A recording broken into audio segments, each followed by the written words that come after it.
Elsewhere, it isn't a happy start to the new year for thousands of traders in Ghana's capital, Accra, who are counting their losses after a devastating fire swept through Kantamanto market early this morning.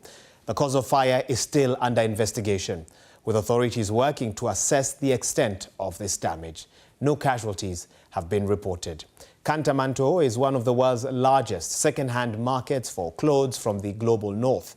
Sprawling with thousands of stalls crammed up with clothes, one can find items from H&M, Tesco, New Look and more.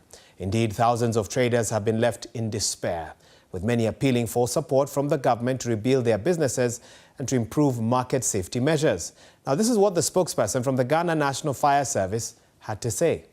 What we are doing currently is to do overhauling, where we would ensure that all the packets of fires that we see around in the smoky form are cooled to ensure they are totally extinguished. As we speak now, over 100 structures, the stores and then the metal containers have been badly affected. And you know, this is also because it is not a properly planned market.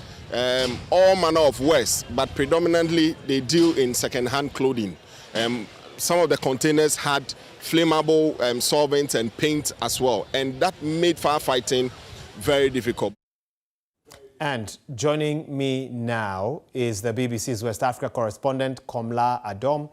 Komla, thanks, and good to see you in the new year, of course, to talk about a heavy subject here. Maybe you could begin by updating us. What's the latest on the investigations, or what are the authorities saying about what could have caused this fire, and also how much of the market was affected by it?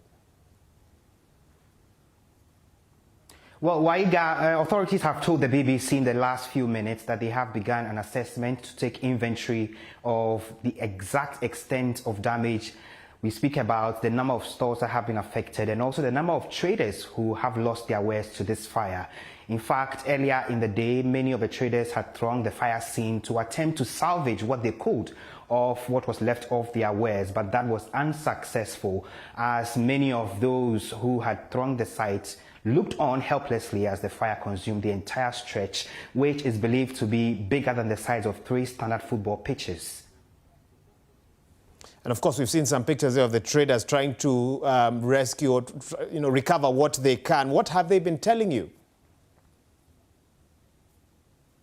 Well, for many of these traders, that's the livelihood, their entire livelihood that has been destroyed in one fire incident. They say some of them have had to go to the bank to get loans to be able to run these businesses. And as you know, it is the largest textile markets in the country, and so many of the traders or vendors come from all across the country to this particular location, the Kantamanto markets, to purchase second-hand or thrift clothing to sell, onward sale. And many of the celebrities have also been visiting this particular enclave to purchase used clothing and other clothing to reuse and repurpose them for fast fashion. They say that's all their livelihoods that have been lost on the first day of the year 2025, and they want the government to make an intervention by way of payment of compensation. A few hours ago, the Greater Accra Regional Minister Titus Glover and the Mayor of Accra both were at the fire scene to empathize with the traders and to also assure them that an assessment will be done, after which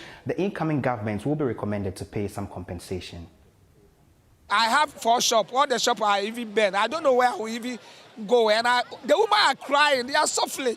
They are suffering. They are pleading to the government. They are crying. So we are pleading to the government to come and help us. We've lost a lot. Not I alone. Everyone in the yard. You could see it yourself. It's very bad. This fire, thing has been something that has been disturbing us for so many years, and we've been hoping that governments will come help us. Structure it very well. In a metal form, but then we'll talk and talk. It will look like they are showing some kind of care to go and then later bounce back. We'll still come into our normal ways now. Komla, was there a fire prevention, fire safety plan, for example, for this market? Waiga, there absolutely not. Many of the structures there, according to local authorities, are improperly planned and structures that were put up without any proper structure. And so even the fire authorities tell us they had to struggle to assess the place when they received the distress call for the emergency that had happened on the dawn of Thursday. When they got to the sites, they had a hefty time to get through to fight the fire. According to many of the local authorities as well, these are structures that do not have metallic or block works, and so with the least trigger of a fire, it will completely go down in ruins, and that's exactly what happened. But local authorities say if the market is to be rebuilt, they will recommend that the local authorities ensure fire protection, fire safety, and surveillance cameras specifically to observe the activities in the market to prevent any such occurrences in future. Well, thanks, Komla, for giving us some of that perspective. We'll have to wait and see what emerges from the investigations.